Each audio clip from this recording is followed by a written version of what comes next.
சரி பாப்பா என்ன சொல்றா? அத்தைங்களை காணும் காணும்னு தேடுறா. அத்தைங்க எப்ப வருவாங்கன்னு கேட்டுக்கிட்டே இருக்கா. ஏமா அத்தை தேடினீங்களா? என்ன காணோன்னு தவிச்சு போயிட்டீங்களா? சரி நீங்க எல்லாரும் உட்காருங்க, நான் அது வந்துடுறேன். உட்காருங்க. செல்ல குட்டி.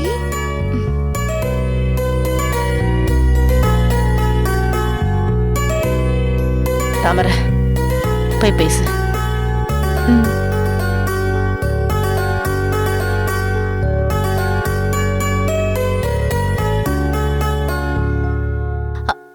ஏன் எல்லாரும் அப்படியே நின்னுட்டு இருக்கீங்க? உட்காருங்க. இருக்கட்டும்மா. எடுத்துக்கோங்க எடுத்துக்கோங்க. தேங்க்ஸ்ங்க. இந்தாங்க. இருங்க, நான் உங்க எல்லாருக்கும் காஃபி போட்டு எடுத்துட்டு வரேன். அதெல்லாம் இருக்கட்டும், அப்புறம் பாத்துக்கலாம். உமா கொஞ்சம் வாயை அவன்கிட்ட பேசணும். என்ன? வா நீ வாங்க. போய் பேசிட்டு வா.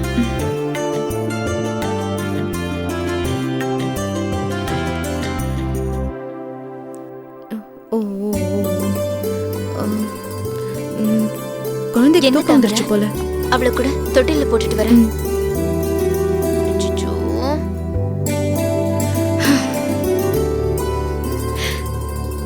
உமா மாதிரி நாம கூட பாத்துக்க முடியாதுக்கா. எவ்வளவு அக்கறையா பாத்துக்கிறா.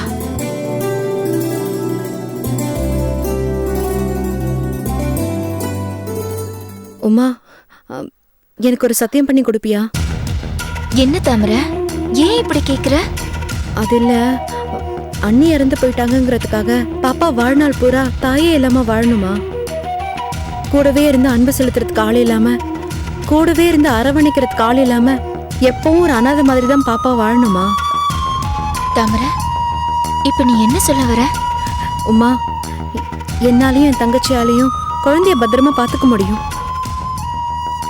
ஆனா குழந்தையால எங்க வாழ்க்கை பாதிக்கப்படுறதா என் அண்ணன் நினைக்குது. அதனாலதான் குழந்தை எங்க கிட்ட இருந்து பிரிச்சுது. சரி, ஏதாவது ஒரு வேலைக்கார பொண்ணை வச்சு குழந்தைய பாத்துக்கலான்னு முடிவு பண்ணா அதுவும் சரிப்பட்டு வரல. குழந்தைய பத்திரமா பாத்துக்கிறதுக்கு நாங்க என்ன செய்ய முடியும் சொல்லு?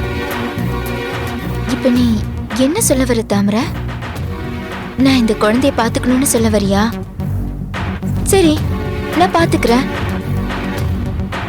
எதுக்கே நீ இவ்வளவு பதட்டப்படுற? உமா, நீ இந்த குழந்தைய பாத்துக்கணுங்கிறதா எங்களோட விருப்பமும். ஆனா ஏதோ ஒரு குழந்தைய பாத்துக்கிற யாரும் ஒரு ஆயா மாதிரி இல்லாம எங்க அண்ணனை கல்யாணம் பண்ணிக்கிட்டு எங்க அண்ணியா இருந்து இந்த குழந்தைய பாத்துக்கணும்.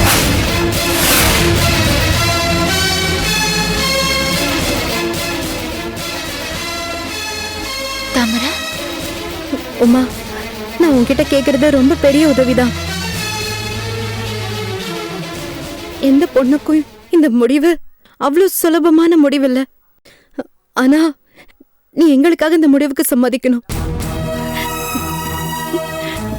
நீ இல்லாம எங்களால இந்த குழந்தைய நல்லபடியா வளர்க்க முடியாது. நீ அக்கறையா இருக்கிற மாதிரி இன்னொருத்தரால இந்த குழந்தை மேல அக்கறையா இருக்க முடியாது. உன் அன்பு, பாசம், அக்கறை இதெல்லாமே எங்க அண்ணன் பொண்ணுக்காக மொத்தமா எடுத்துக்கணும்னு விரும்புறோம். அதனால தயவு செஞ்சு எங்க விருப்பத்தை நிறைவேற்றி கொடுவோமா? நான் இதெல்லாம் நிச்சயமா செய்யறேன் தாமரை. என் அன்பு, பாசம், அக்கறை எல்லாத்தையுமே நான் குழந்தைக்காக கொடுக்கறேன். ஆனா உங்க அண்ணனை நான் எப்படி கல்யாணம் பண்ணிக்க முடியும்? ஏன் உமா, எங்க அண்ணனுக்கு ரெண்டாவது வைஃபா வரத்துக்கு உனக்கு வருத்தமா இருக்கா? ஏய், நான் ரெண்டாவது மூணாவது பத்தி எல்லாம் பேசவே வரல. இந்த இடம் கோகிலா வாழ்ந்த வீடு. இது கோகிலா நடந்து தர. இந்த செவுத்துல எல்லாத்துலயும் கோகிலா தொட்டு புழங்கிருக்காங்க. இங்க நின்னுட்டு நான் இந்த வீட்டுல வாழறத பத்தி பேசுறது பாவம் இல்லையா? ஒரு பொண்ணோட நிறைவேறாத கனவு இன்னும் இந்த வீட்டுல இருக்கும் இல்லையா?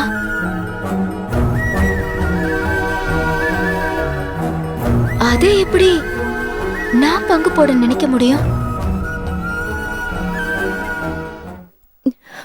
உமா, நாங்க எங்க அண்ணி இருக்கும்போது உன்னை என் அண்ணனுக்கு கட்டி வைக்கணும்னு நினைக்கல. எங்க அண்ணனை பிரிஞ்சு எங்க அண்ணி கொஞ்ச நாள் இருந்தாங்க. அப்ப கூட நாங்க இதை பத்தி எல்லாம் பேசவே இல்லை. இப்ப அண்ணி இறந்தே போயிட்டாங்க. இன்னைக்கு என் அண்ணன் குழந்தை அனாதையா நிக்குது. நீயே சொல்லு, எந்த தாயாவது தான் இறப்புக்கு பின்னாடி குழந்தை அனாதையா இருக்கணும்னு நினைப்பாங்களா? தான் குழந்தைய நல்லபடியா பாத்துக்க ஒரு தாய் கிடைக்கிறத எந்த மாதிரி வேணான்னு நினைப்பாங்களா? நான் கேக்குறது எங்க அண்ணியோட விருப்பம் தான். ஏத்துக்கோ உமா, ப்ளீஸ்.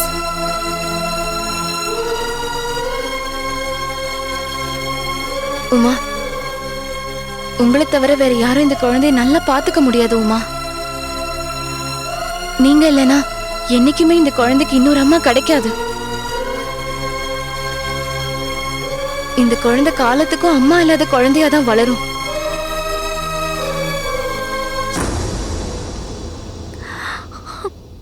மறுபடியும் குழந்தைய பத்தி பேசுறீங்க. என் மனசுல அப்படி பதறுது. பாரு உமா, நான் உனக்கு கெடுதலான ஒரு விஷயத்தை பத்தி யோசிப்பேனா? உன் மனசுக்கு கஷ்டம் கொடுக்கற விஷயத்த நான் உனக்கு நினைப்பேனா? நான் உன் தாமரை, உன் நல்லதுக்கும் சேர்த்துதான் சொல்றேன்.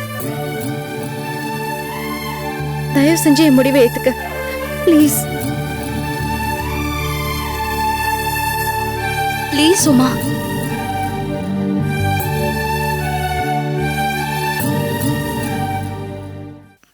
இனிமே நீங்க தான் எங்களுக்கு அண்ணி. நீங்க எப்பவும் எங்களுக்கு அண்ணியாவும் எங்க அண்ணன் குழந்தைக்கு அம்மாவாவும் இருக்கணும். மாட்டேன்னு சொல்லாம சம்மதிங்க ப்ளீஸ். ஏய், அன்னைக்கு கடற்கரையில இருந்து நீங்க என்ன தூக்கிட்டு வரலன்னா நான் இன்னும் ஒரு அனாதையா எங்க போறதுன்னு தெரியாம எங்கேயோ சுத்திட்டு இருந்திருப்பேன். என்ன கூட்டிட்டு வந்து ஒரு மறுபிறவி கொடுத்து வச்சிருக்கீங்க. இப்போ என் வாழ்க்கையில எவ்வளவு சொந்தம். இந்த குழந்தைக்கு அம்மாவா இருக்கிறதுல எனக்கு எந்த கஷ்டமும் இல்லை. இந்த வேலையை நான் ரொம்ப சந்தோஷமா செய்வேன். நான் உங்க அண்ணனை கல்யாணம் பண்ணிதான் இந்த வேலையை செய்யணும்னு நீங்க எல்லாரும் விரும்புனீங்கன்னா அதுலயும் எனக்கு எந்த ஆட்சேபனையும் இல்லை. நீங்க 2 பேரும் நம்ம குடும்பத்துக்கு நல்லதுன்னு எந்த முடிவு எடுத்தாலும் அதுல எனக்கு சம்மதம் தான். உங்க அண்ணன் கிட்டையும் கேட்டுட்டு அவங்களுக்கு இதுல சம்மதம்னா ஆக வேண்டியதை செய்யுங்க. தேங்க்யூ, ரொம்ப தேங்க்ஸ் அண்ணி, ரொம்ப தேங்க்ஸ். அண்ணின்னு சொல்லிட்டு தேங்க்ஸ் எல்லாம் சொல்லலாமா? இனிமேல் சொல்ல மாட்டேன். தேங்க்ஸ் உமா.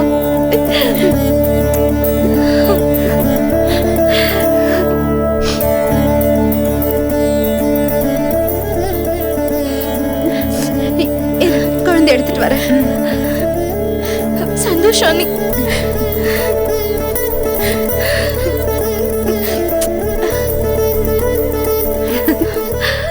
இனிமே இவங்க தான் உனக்கு அம்மா. அம்மா பாரு, அம்மா பாரு, இங்க பாரு. சரியுமா, போய் அத்தை கிட்ட சொல்லுவோம். வா வாங்க நீ போலாம்.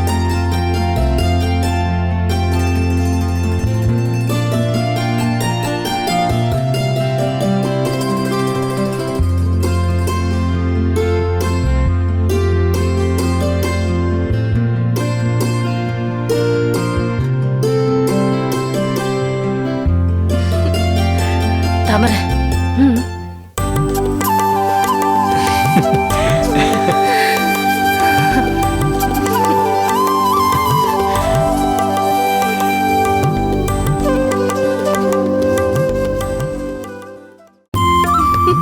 அட தாமரை, மல்லியா, என்ன மாப்பிள்ளை எல்லாமே இங்கதான் இருக்கீங்களா?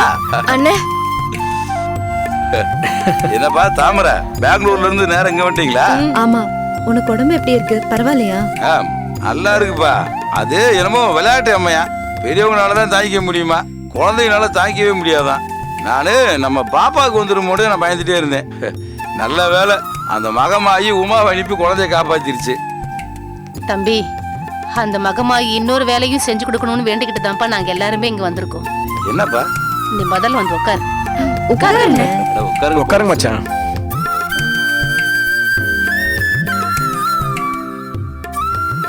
என்னங்க என்ன விஷயம்?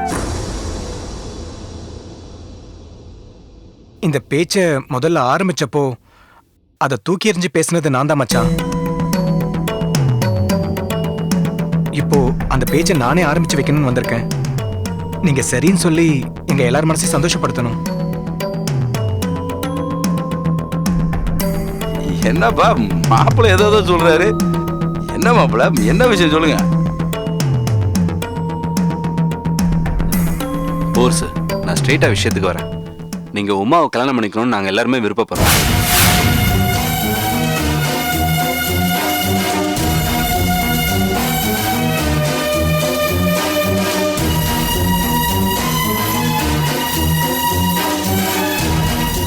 உங்க குழந்தைய உமா பாத்துக்கிற மாதிரி வேற யாராலையும் பாத்துக்க முடியாது.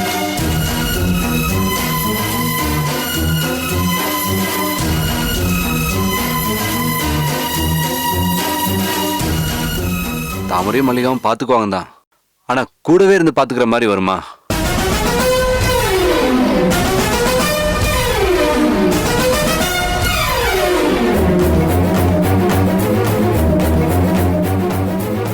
உமாவுக்கும் எதிர்காலத்துல ஒரு பாதுகாப்பான வாழ்க்கை தேவைப்படுது, உங்களுக்கு ஒரு ஆறுதல் தேவைப்படுது. இங்க நாங்க எல்லாருமே ஒண்ணு சேர்ந்து கலந்து பேசிதான் இப்படி ஒரு முடிவுக்கே வந்திருக்கோம். இப்ப நீங்க தான் இதுக்கு ஒரு நல்ல பதில் சொல்லணும் போலீஸ்.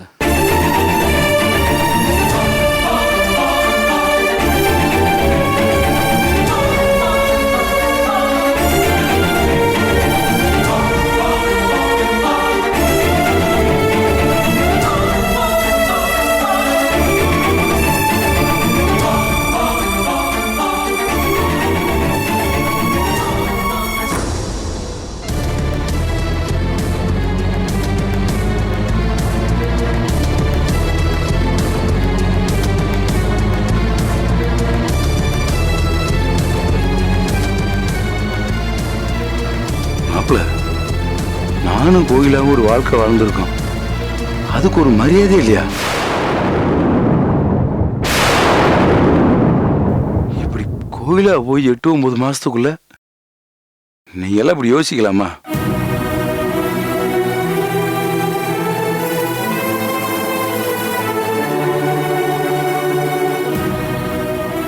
தம்பி, இந்த மாச கணக்கு வார கணக்கெல்லாம் யாருப்பா கண்டுபிடிச்சது?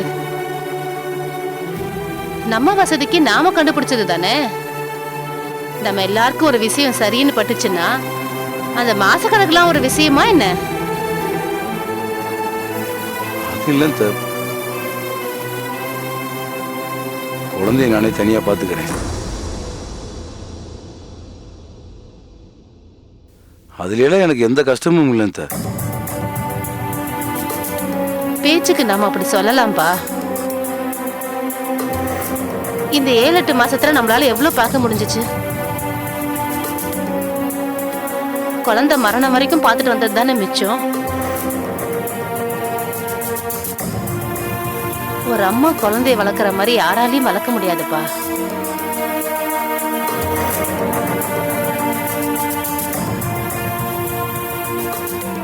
அண்ணே, உமா உன் குழந்தைய சரியா பாத்துக்க மாட்டான்னு நினைக்கிறியாண்ணே? அண்ணா, அவன் நம்ம மண்ணுல பிறந்தவ, நம்ம கண்ணு முன்னாடி வளர்ந்தவ.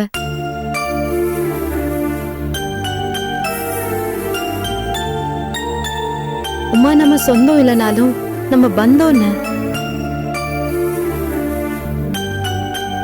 உன் குழந்தைய அவ குழந்தைய கண்டிப்பா பாத்துப்பா. தாமரை, உமா என் குழந்தைய எப்படி பாத்துக்கிறோம்னு நான் தான் பாத்துருக்கேனேப்பா. உமா என் குழந்தைய சரியா பாத்துக்கிற மாட்டான்னு நான் சொன்னா எனக்கு புத்தி பழிச்சிருக்குன்னு அர்த்தம்.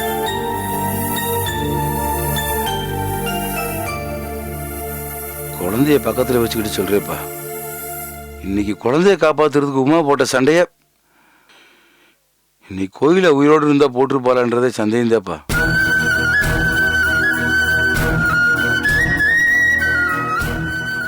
அந்த நேரத்துல ஒரு சாமியா தான் வந்து உமா நின்றுச்சு.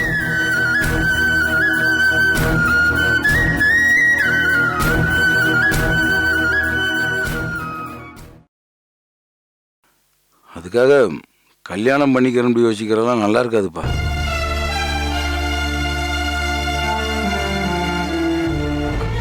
மச்சான், இந்த கல்யாணத்துக்கு ஆட்சேபனை தெரிவிக்கணும்னா நான் தான் ஆட்சேபனை தெரிவிக்கணும். ஆனா நானே சொல்றேன், உமா மாதிரி நம்ம குழந்தைய பாத்துக்கிறதுக்கு ஒருத்தர் கிடைக்கவே மாட்டாங்க. அன்னைக்கு பாப்பா தலையில அடிபட்டு பழிச்சு வந்ததுக்கு நானும் மல்லிகாவும் சாமி வேண்டுதலை நிறைவேற்றுறதுக்கு கோயிலுக்கு போயிருந்தோம். ஆனா உமா எங்களுக்கு முன்னாடி வேண்டுதலை நிறைவேற்ற அங்க பிரதர்ஷனம் பண்ணிக்கிட்டு இருந்தாங்க.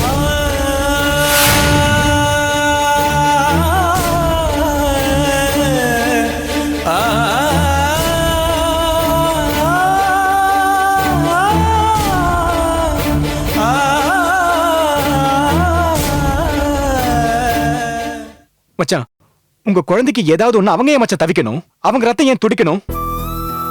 நான் சொல்றேன் மச்சான், உமா நம்ம ரத்த சொந்தம். என் கூட பிறக்காத அக்கா அவங்க. உங்களுக்காக இல்லைனாலும் குழந்தைக்காகவாது இந்த கல்யாணத்துக்கு சம்மதிச்சுதான் ஆகணும்.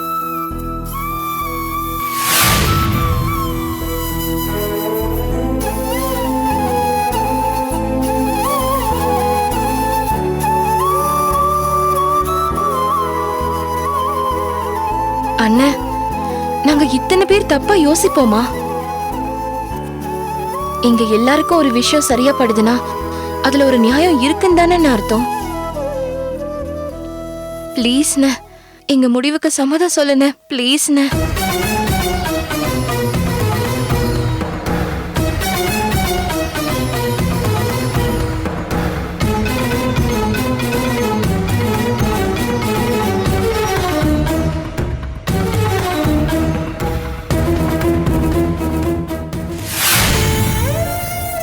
அண்ணே, நீ நான் மல்லிகா 3 பேரும் தாய் இல்லாம வளர்ந்தோம். எத்தனை அசிங்கப்பட்டோம், எவ்வளவு அவமானப்பட்டோம். ஒரு வேளை சோத்துக்கு யார் வீட்டு வாசல் எல்லாம் போய் நின்று இருக்கோம். தாய் இல்லாத பிள்ளைங்கிறதுனால நம்மள பிச்சைக்காரங்களை நடத்துற மாதிரி நடத்தினவங்க எத்தனை பேரு.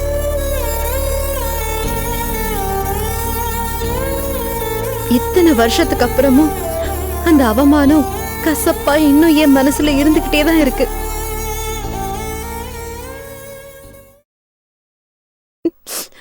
ஐம்பத்தஞ்சு வயசுல ஒரு அம்மா ரோட்ல போனா நம்ம அம்மா இந்த மாதிரி இருந்திருப்பாங்களா, இந்த மாதிரி இருந்திருப்பாங்களான்னு மனசு தேடிக்கிட்டே தான் இருக்கு இன்னமும்.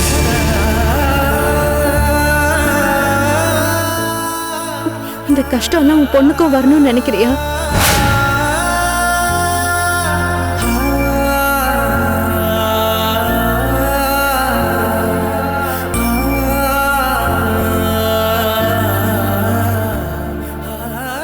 நம்மள அருமையா பாத்துக்கிறதுக்கு 1000 பேர் இருந்தாலும் அது ஒரு தாய்க்கு ஈடாகாதுன்னு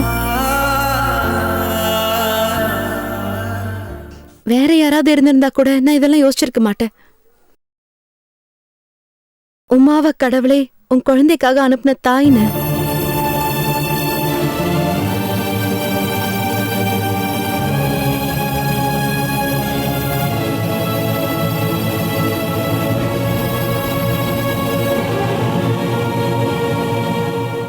அண்ணே, கோகிலா நீ ஏன் கடலுக்கு போனோம்? கோகிலா அன்னைக்கு காரியம் பண்ண போன அன்னைக்கு அதே கடல்ல இருந்து ஏன் உமா வரணும்? அன்னைக்கு உமா ஏன் நம்ம கண்ணுல படணும்? இதுல கடவுள் விருப்பம்னு ஒண்ணு இருக்குன்னு. தம்பி, நம்ம குடும்பத்துக்கு நான் தான் மூத்தவ. உன் அம்மா ஸ்தானத்துல இருந்து சொல்றேன்பா, இது நீ செய்ப்பா, எந்த தப்பும் வராது. போர் சார், சரின்னு சொல்லுங்க.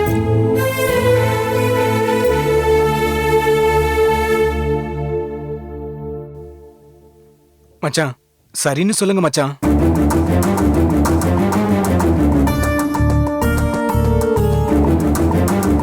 அண்ணா, சரின்னு சொல்லுண்ண.